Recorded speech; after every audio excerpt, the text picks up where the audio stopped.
Pada episode sebelumnya kita diperlihatkan Abel dan Abis Rajor sudah berteman dengan Mas. Bahkan mereka pun sempat makan bersama. Setelah itu, karena sudah ketahuan tidak bisa memakai sihir, Mas pun dihukum dengan dihadapkan oleh beberapa visioner suci. Ada yang mendukung Mas untuk tidak menghukumnya karena bisa melewati sebuah ujian yang telah diberikan. Tapi ada juga yang ngotot untuk tetap menghukum karena sebuah aturan. Pada perdebatan tersebut juga muncul utusan dari Innocent Zero untuk tidak melukai Mas karena dia adalah sosok yang sangat diinginkan. Hingga sampai kedatangan kepala sekolah Warbug dan juga Rain Ames. Dan inilah dia Masal Season 2 episode 2.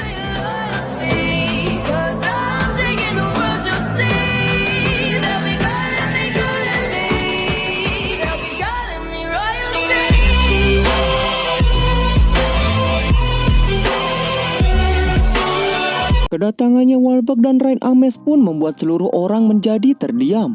Dia sempat meminta para visioner suci untuk memberikan Mas sebuah keringanan. Alasannya adalah karena keberadaan Mas membuat utusan Innocent Zero muncul untuk pertama kalinya, sekaligus menjadikannya sebuah petunjuk sehingga Warbug tidak ingin kehilangan sebuah momen penting ini. Mas yang baru tahu kalau kepala sekolah itu penting. Ryuek pun menjelaskan bahwa dulunya Warbug adalah seorang visioner suci, satu-satunya orang yang bisa seimbang melawan Innocent Zero saat masih muda. Oleh sebab itu, sampai sekarang dia sangat dihormati oleh semua kalangan penyihir. Di sisi lain, Orderma tetap tidak setuju karena aturan tetaplah aturan.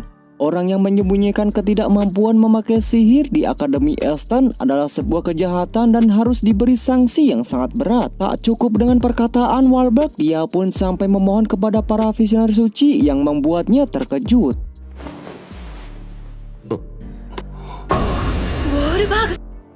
Ungkapan tentang Mas walaupun tidak cerdas atau berprestasi, tapi dia memiliki kekuatan yang istimewa dan misterius, yaitu menggerakkan hati seseorang.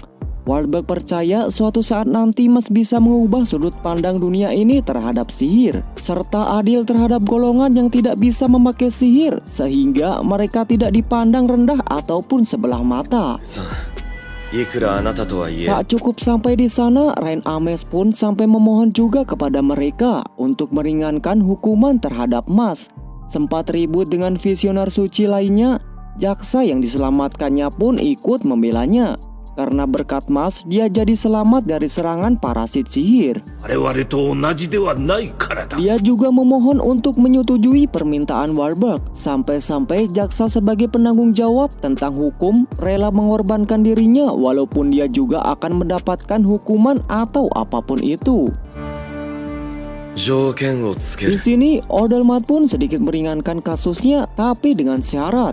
Dia harus bisa mengalahkan Innocent Zero dan menjadi visioner suci tahun ini. Jika Mas mengingkari perkataannya tersebut, dia tetap akan disingkirkan ataupun dilenyapkan sesuai dengan aturan. Mendengar ucapannya, Mas pun berjanji untuk mewujudkan harapan kepala sekolah yaitu Warbug dan menjadi visioner suci dengan sebuah aksi yang seperti ini.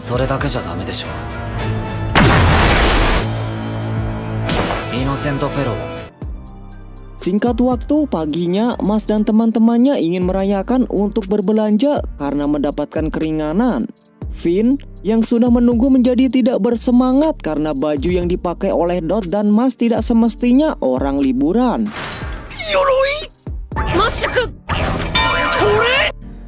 Ketika yang terakhir yaitu Lance datang, membuat Finn lega karena berbeda dengan dua orang aneh yang seperti tadi. Namun setelah dibuka bajunya, yang terpasang foto adik dari Lance.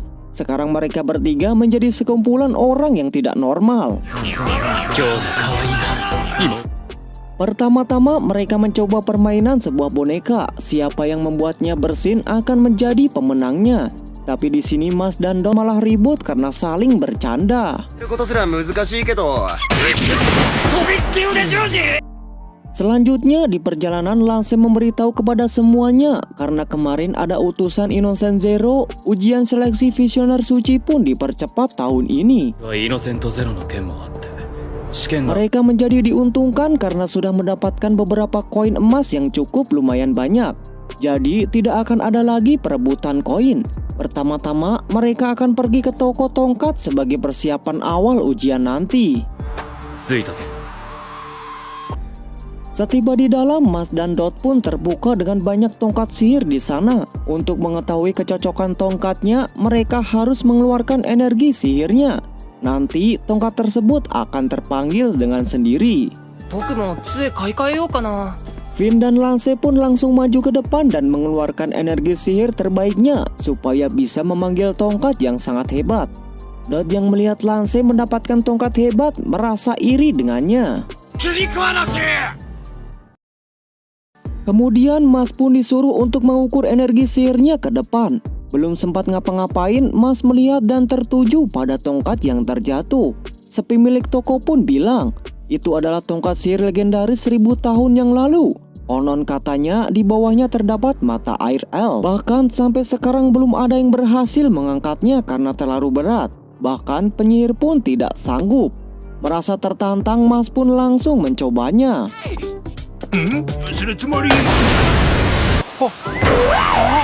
Sekarang sudah resmi, tongkat itu pun menjadi milik Mas. Setelah selesai, mereka didatangi Tom dan Lemon yang terlambat karena ada urusan masing-masing. Melihat kebersamaan dan kegembiraan terhadap mereka ketika dalam wujud yang seperti ini, Mas pun berterima kasih karena sudah menjadi temannya. Dia juga meminta semoga selamanya akan seperti ini. Di malam hari, Ordelmat yang tak terima langsung menjelaskan tentang seorang anak yang ingin menjadi visioner suci. Orang bernama Margaret tidak tertarik karena bukan urusannya. Namun di saat Order menjelaskan kalau orang tersebut Mas yang tidak bisa pakai sihir tapi berhasil memperoleh koin yang banyak, Margaret pun langsung terdiam dan berwajah serius seperti ini.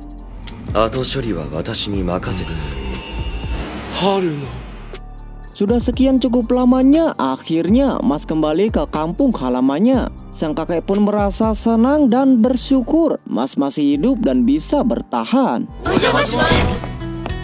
Teman-teman Mas juga diajak berkunjung ke sana. Melihat Mas yang sekarang mempunyai teman, sang kakek pun menangis bahagia dan berterima kasih kepada Finn.